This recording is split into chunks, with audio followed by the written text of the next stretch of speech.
అందరికీ నమస్కారం. Welcome to OK TV.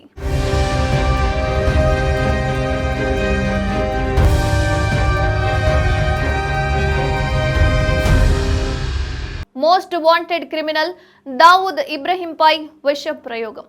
కట్టుదిట్టమైన భద్రత మధ్య ఆసుపత్రిలో చికిత్స. Under world don Dawood Ibrahim అనారోగ్యంతో ఆసుపత్రి పాలైనట్లుగా వార్తా కథనాలు వెలువడుతున్నాయి.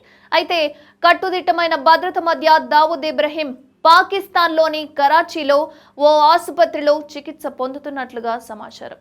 అతనిపై విష ప్రయోగం జరిగినట్లుగా ప్రచారం జరుగుతోంది. అయితే అందువల్లనే గత 2 రోజులుగా వైద్య సంరక్షణలో ఉన్నాడని తెలుస్తోంది. దావూద్ ఆరోగ్యంపై అధికారిక ప్రకటన వెలువడినప్పటికీ ఈ విషయం ప్రస్తుతం దేశవ్యాప్తంగా హాట్ టాపిక్ గా మారింది. అయితే ఆసుపత్రిలో దావూద్ ఇబ్రహీం అడ్మిట్ అయిన ఫ్లోర్లో కట్టుదిట్టమైన సెక్యూరిటీ మధ్య అతడికొక్కడికే వైద్యం అందిస్తున్నట్లుగా తెలుస్తోంది. అయితే ఆసుపత్రి అధికారులు అతని కుటుంబ సభ్యులు మినహా మరెవరిని కూడా ఆసుపత్రిలోకి అనుమతినివ్వడం లేదు. దీంతో దావూద్ ఆరోగ్యం చుట్టూ నెలకొన్న గోప్యత, అతను ఆసుపత్రి పాలవ్వడానికి దారితీసిన పరిస్థితిపై అనేక ప్రశ్నలు తలెత్తుతున్నాయి. అసలు అది విషప్రయోగమేనా?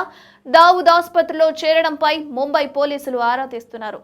అతని బంధువులైన అలీషా పర్కర్, సజ్జద్ వాగ్లే ద్వారా మరెన్నో వివరాలు సేకరించే పనిలో పోలీసులు పడ్డారు. అయితే ఈ ఏడాది జనవరిలో under world don Dawood Ibrahim రెండో పెళ్లి చేసుకున్న తరువాత కరాచీలో ఉంటున్నాడని అతని సోదరి హసీనా పార్కర్ కుమారుడు నేషనల్ ఇన్వెస్టిగేషన్ ఏజెన్సీకి వెల్లడించాడు. అయితే దావూద్ ఇబ్రహీం అతని అనుచరులను నిర్బంధించేందుకు పాకిస్తాన్లోని కరాచీ విమానాశ్రయాన్ని తమ నియంత్రణలోకి తీసుకోవాలని ప్రయత్నించినట్లుగా ఎన్ఐఏ ఛార్జిషీట్లో పేర్కొంది.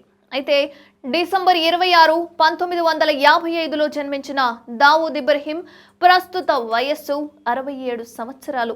ఇన్ఫేమస్ డి కంపెనీకి అతను అధిపతి. అతని క్రిమినల్ సిండికేట్ ఇప్పటికీ భారత్లో యాక్టివ్గా ఉంటుంది.